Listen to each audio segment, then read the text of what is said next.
Hello friends, स्वागत है आपका हमारे चैनल नर्सेस डाउट में। तो आज हम पढ़ेंगे और डिस्कस करेंगे लंग्स वॉल्यूम एंड कैपेसिटीज़। ठीक है, जो डिफरेंट डिफरेंट टाइप की जो लंग्स वॉल्यूम्स एंड कैपेसिटीज़ उसके बारे में पढ़ेंगे। तो कि पहले हम इसमें एक एक करके पढ़ते जाएंगे, नॉर्मल लेवल बताएंगे कैसे क्या रहता है, सारा इसमें अपनी डिटेल से देखेंगे। इसमें से क्वेश्चन आते हैं लाइक वेंटिलेटर से रिलेटेड, अगर मैनेजमेंट उसका अगर ऑपरेशन ऑपरेट करना है वेंटिलेटर को, तब भी ये वॉल्यूम्स अपने को याद होने चाहिए। तो फर्स्ट हम बात करते हैं टाइडल वॉल्यूम। ठीक है, तो टाइडल वॉल्यूम क्या रहेगा कि जो एक वॉल्यूम होती है एयर की, जो in and out at the time of each normal breathing. कैसे मान सकते हैं? Inspiration and expiration of air in normal breathing. ठीक है, समझ गए? टाइडल वॉल्यूम क्या है कि जो एक नॉर्मल एयर वॉल्यूम है जो अपन इन एंड आउट कर रहे हैं उस टाइम जो वॉल्यूम रहती है लंग्स में, वो रहती है टाइडल वॉल्यूम। तो इसका नॉर्मल वैल्यू कितना होता है? उसका नॉर्मल वैल्यू अपने पास होता है 500 ml, या अपन कह सकते हैं कि 7 to 8 ml पर kg ऑफ बॉडी वेट। कितना रहेगा? 7 to 8 ml पर kg of body weight. Tidal volume समझ में आ गया कि इंस्पिरेशन और एक्सपायरेशन होता है एयर का नॉर्मल ब्रीथिंग, वही है अपना टाइडल वॉल्यूम। ठीक है, जो टाइडल वॉल्यूम रहता है वो नॉर्मल ब्रीथिंग में रहता है। तो अपना सेकंड वाला जो रहेगा वॉल्यूम, वो अपना वॉल्यूम है अपना इंस्पायरेटरी रिजर्व वॉल्यूम। इंस्पायरेटरी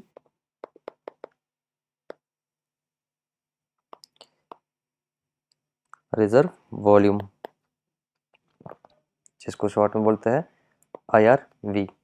ये क्या रहता है कि एक अमाउंट है, द अमाउंट ऑफ एयर जो फोर्सफुली अपन इनहेल करते हैं आफ्टर नॉर्मल इंस्पिरेशन। क्या होगा? अमाउंट ऑफ एयर फोर्सफुली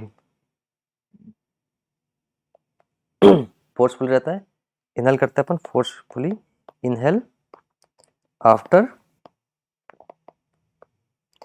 जो अपन नॉर्मल इंस्पिरेशन करें ना, आफ्टर नॉर्मल इंस्पिरेशन। समझ गए? तो इंस्पिरेटरी रिजर्व वॉल्यूम क्या रहेगा कि एयर का अमाउंट है जो अपन फोर्सफुली इनहेल कर रहे हैं आफ्टर नॉर्मल इंस्पिरेशन। ठीक है, तो इसका जो नॉर्मल लेवल रहता है अपने पास वो रहता है 3300 ml। नॉर्मल वॉल्यूम कितना है इसका? 3300 ml। ये याद रखिएगा। ये वॉल्यूम एयर में नहीं, अपने लंग्स में नहीं रहता, तो कह सकते हैं नॉट इन लंग्स, क्योंकि ये वॉल्यूम बाहर से लिया ना अपना फोर्सफुली। वही क्या है अपना इंस्पायरेटरी रिजर्व वॉल्यूम। जो थर्ड अपना वॉल्यूम है उसकी बात करेंगे हम, तो थर्ड है अपना हमारा एक्सपायरेटरी रिजर्व वॉल्यूम, जिसको बोल सकते हैं अपन ERV। तो जैसे मैंने IRV बताया वैसे ERV को समझते हैं कि एक अमाउंट होता है एयर का जो फोर्सफुली अपन एक्सेल करते हैं आफ्टर नॉर्मल एक्सपायरेशन। तो क्या होगा?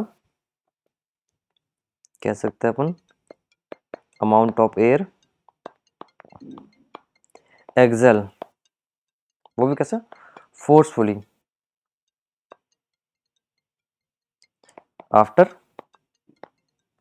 Normal expiration, after normal expiration. ठीक है, नॉर्मल एक्सपायरेशन के बाद जो फोर्सफुली अपन जो वॉल्यूम एक्सेल आउट कर रहे हैं वही क्या रहता है अपना ERV, एक्सपायरेटरी रिजर्व वॉल्यूम, जिसका अमाउंट रहता है अपना नॉर्मल वैल्यू, जो नॉर्मल अपना अमाउंट बोल सकते हैं इसका वॉल्यूम रहता है, वो रहता है 1000 ml। ठीक है, इसमें क्या कह रहा है कि ये लंग्स में रहता है, जो ये वॉल्यूम रहता है ये क्या रहता है? In lungs. जो अपना इंस्पिरेटरी था वो लंग्स में नहीं था, जो अपन बाहर से इंस्पायर किया, लेकिन जो एक्सपायरेटरी रिजर्व वॉल्यूम है वो लंग्स के अंदर रहता है, लेकिन क्या करते हैं, फोर्सफुली एक्सहेल करते हैं आफ्टर नॉर्मल एक्सपायरेशन। ठीक, जो फोर्थ वॉल्यूम रहेगा अपना वो है अपना रेजिड्यूल वॉल्यूम। तो ये वॉल्यूम क्या है, ये वॉल्यूम ऑफ एयर, ठीक है, जो कि प्रेजेंट रहता है लंग्स में, present in lungs after forcefully expiration. ठीक है, ये ऐसा नहीं कि आप ईआरवी और आईआरवी से कंपेयर करो, ये पूरा अलग है। एक एयर का वॉल्यूम है जो लंग्स में रहता ही है, कब, जब फोर्सफुली अपन एक्सपायर कर दी एयर, सारी एयर आउट कर दी, एक्सेल आउट कर दिया, उस टाइम में जो लंग्स में वॉल्यूम बचती है वही होती है अपनी रेजिडुअल वॉल्यूम। इसका जो नॉर्मल लेवल होता है, नॉर्मल वैल्यू होती है, वो होती है 1200 ml। ठीक है, हम समझ गए कि टाइडल वॉल्यूम क्या है, इंस्पायरेटरी रिजर्व वॉल्यूम क्या है, एक्सपायरेटरी रिजर्व वॉल्यूम क्या है और रेजिडुअल वॉल्यूम क्या है। अब ये जो करता है ना कि ये अपने को काफ़ी हेल्प करता है, लाइक लंग्स का जो टेस्ट करते हैं अपन, लंग्स फंक्शन टेस्ट, पीएफटी बोलते हैं, पल्मोनरी फंक्शन टेस्ट। ठीक है, उसमें काफ़ी इसका इम्पोर्टेंस रहती है। और जो जिसके थ्रू करते हैं वो जो अपना पल्मोनरी फंक्शन टेस्ट वो होता है स्पायरोमीटर, और जो इसका ग्राफिकल प्रेजेंटेशन रहता है उसको बोलते हैं स्पायरोग्राम। ठीक है, अब लंग्स फंक्शन टेस्ट बोल सकते हैं या फिर अपन बोल सकते हैं पल्मोनरी फंक्शन टेस्ट। ये तो हमने देखा नॉर्मल वॉल्यूम्स रहती है लंग्स में, उसको देखा आपने। अब बात करते हैं कैपेसिटीज के बारे में कि कैपेसिटीज क्या रहेगी। तो लंग्स कैपेसिटीज, फर्स्ट बात करते हैं हम टोटल लंग्स वॉल्यूम। ठीक है, तो टोटल लंग वॉल्यूम में सीधी सी बात अपन काउंट करेंगे इसमें आईआरवी प्लस, आईआरवी का मतलब वही inspiratory reserve volume, then tidal volume plus ERV, ERV के बाद एक्सपायरेटरी रिजर्व वॉल्यूम के बाद आरवी, और रेजिडुअल जो वॉल्यूम है वो सारा मिलके क्या बनाएगा हमारा टोटल लंग कैपेसिटी, टीएलसी। तो याद रखिएगा टोटल लंग कैपेसिटी कैसे निकालते हैं, आईआरवी प्लस ये है TV tidal volume plus ERV expiratory reserve volume plus residual volume, इन सब का जो अपन सम करेंगे वही क्या होता है टोटल लंग कैपेसिटी, जो कि एवरेज रहता है अपना 6 लीटर। कितना रहेगा 6000 ml, ये है अपनी टोटल लंग कैपेसिटी। ठीक है, उसके बाद अपना जो नेक्स्ट है कैपेसिटी उसकी बात करते हैं, वो है वाइटल कैपेसिटी, वाइटल कैपेसिटी। ठीक है, अब वाइटल कैपेसिटी क्या होती है, जो अमाउंट ऑफ एयर, अपने टोटल लंग कैपेसिटी देखेंगे कितना लंग्स का कैपेसिटी है, वो अपने कैसे पता चला, वो हमें पता चला कि अपने जो इंस्पायरेटरी रिजर्व वॉल्यूम है, टाइडल वॉल्यूम है एंड रेस्पिरेटरी वॉल्यूम, जो एक्सपायरेटरी रिजर्व वॉल्यूम है और रेजिडुअल वॉल्यूम है, उन सब का सम टोटल करके अपने को टोटल लंग कैपेसिटी पता चल गई कि जो एंड मतलब जो फोर्सफुली एक्सेल करने या इनहेल करने के बाद कितना रह रहा है, कितना एक्सेल कर पा रहा है, इनहेल कर पा रहा है, और जो अपन ने नॉर्मल ब्रीथिंग में जो रह रहा है, ठीक है, उन सब का टोटल करा आपने, वो टोटल लंग कैपेसिटी आ गई। ठीक है, अब बात करते हैं वाइटल कैपेसिटी। तो वाइटल कैपेसिटी क्या रहता है कि अमाउंट ऑफ एयर, ठीक है, maximum in and out from lungs, जो एयर है वो मैक्सिमम कितना इन एंड आउट हो रहा है अपने लंग्स से। ठीक है, मैक्सिमम इन एंड आउट, या बोल सकते हैं maximum inner inspiration and expiration from the lungs, that क्या है अपना वाइटल कैपेसिटी। तो क्या बोल सकते हैं अपन, तो अमाउंट, ठीक है, अमाउंट ऑफ एयर, ठीक है, मैक्सिमम, ठीक है, मैक्सिमम इन एंड आउट, या कह सकते हैं अपन इनहेल एंड एक्सहेल, वो क्या रहेगी अपनी वाइटल कैपेसिटी। और वाइटल कैपेसिटी सीधी सी बात है क्या रहती है, वाइटल कैपेसिटी के बारे में बात करें तो वो रहता है अपना IRV plus tidal volume plus ERV expiratory reserve volume, वो सब मिला के क्या बनाता है हमारा वाइटल कैपेसिटी। समझ में आ गया होगा वाइटल कैपेसिटी क्या है।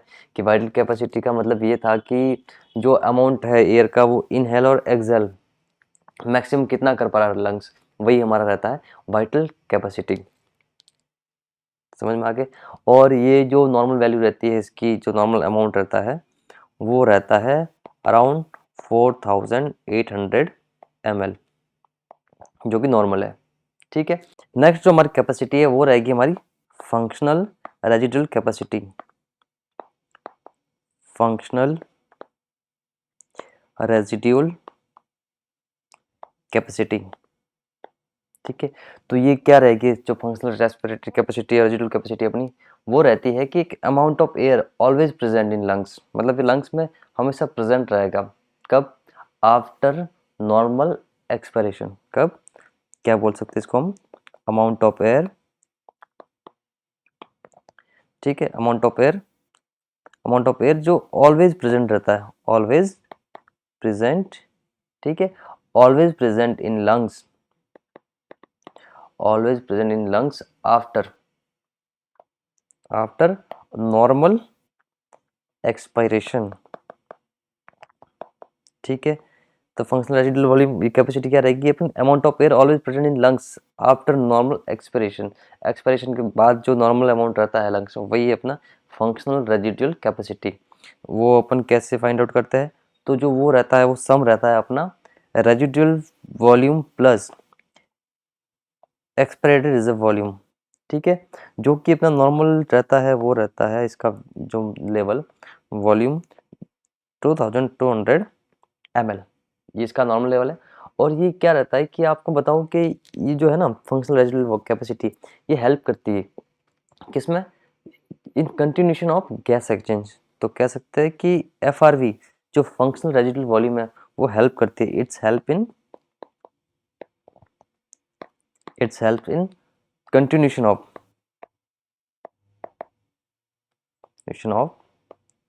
Gas exchanges. गैस एक्सचेंज किसमें? लंग्स में। ठीक है। ध्यान रखिएगा, जो फंक्शनल रेजिडुअल वॉल्यूम है वो हेल्प करती है कंटिन्यूस ऑफ गैस एक्सचेंजेस में। तो अपनी नेक्स्ट वॉल्यूम रहेगी, जो कैपेसिटी रहेगी वो रहेगी हमारी एक्सपायरेटरी कैपेसिटी। एक्सपायरेटरी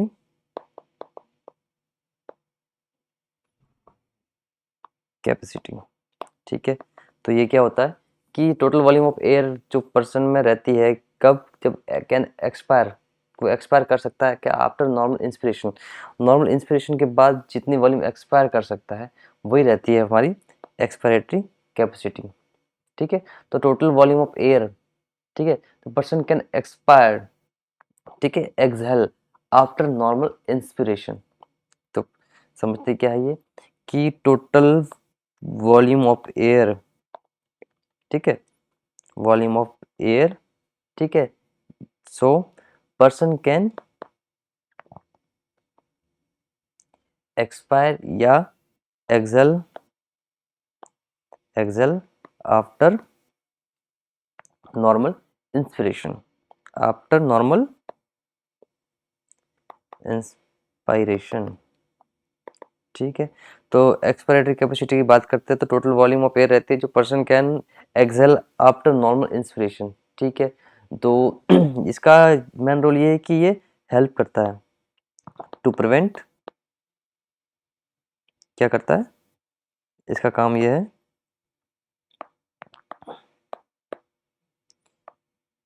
ये लंग्स को कोलैप्स होने से बचाता है। To prevent collapse, prevent lungs collapse. कौन करता है ये करता है अपना एक्सपायरेटरी कैपेसिटी। ठीक है। और एक्सपायरेटरी कैपेसिटी कितनी होती है? तो वो कैसे काउंट होती है? तो वो होती है tidal volume plus expiratory reserve volume. ठीक है। आगे समझ में? ये तो हमारी रह गई एक्सपायरेटरी कैपेसिटी। फिर जो नेक्स्ट पढ़ेंगे वो है अपनी इंस्पायरेटरी कैपेसिटी। Inspiratory capacity. ठीक है। तो एक्सपायरेटरी कैपेसिटी क्या रहती है? तो वॉल्यूम ऑफ एयर, वही वाला सीन है कि फोर्सफुली इनहेल करता है, कैसे? इनहेल करता है आफ्टर नॉर्मल एक्सपायरेशन। वो कैसे कर रहा था कि फोर्सफुली एक्सहेल कर रहा था आफ्टर नॉर्मल इंस्पिरेशन। लेकिन इसमें क्या हो रहा है कि जो है वॉल्यूम जो एयर की वो फोर्सफुली एक्सहेल कर रहा है। क्या कर रहा है? द वॉल्यूम ऑफ एयर जो कि क्या हो रही है फोर्सफुली क्या हो रही है? इनहेल हो रही है। क्या हो रही है? इनहेल आफ्टर जो अपन नॉर्मल एक्सपिरेशन कर रहे हैं ना, आफ्टर नॉर्मल एक्सपिरेशन, ठीक है, वही क्या रहती है अपनी इंस्पायरेटरी कैपेसिटी। और जो ये अपन पता करते हैं या जो कैसे काउंट करते हैं, तो वो रहती है tidal volume plus IRV, inspiratory reserve volume. जो कि नॉर्मल अमाउंट क्या रहता है इसका नॉर्मल अमाउंट रहता है 3800 ml।